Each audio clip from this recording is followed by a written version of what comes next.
small addition to be made in the form of a question, whether, given that we cannot do anything with it, it is not rather philosophy which, in the final analysis, is capable of making something of us, supposing that we commit ourselves in it.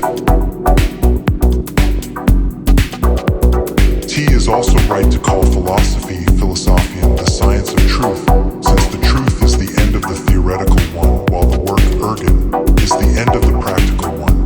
In fact, even if practical philosophers investigate how things are, they do not consider the cause per se, but in relation to something in now. The comparison between the manuscript versions and the printed texts, and between the texts published in the transition from one edition to another, brings out aspects that are sometimes disconcerting.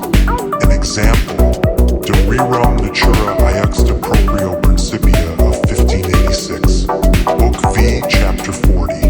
Talesio has already abundantly explained that in man there is not only a corporeal soul, taken from the seed, that is, the spiritus, but also a soul created and infused by God who becomes the form of the spiritus and the body.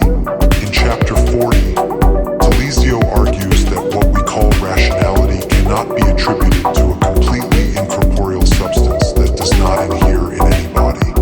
And he closes with the following sentence: no argument of the Peripatetics prohibits conceiving the soul that derives from the seed as corporeal.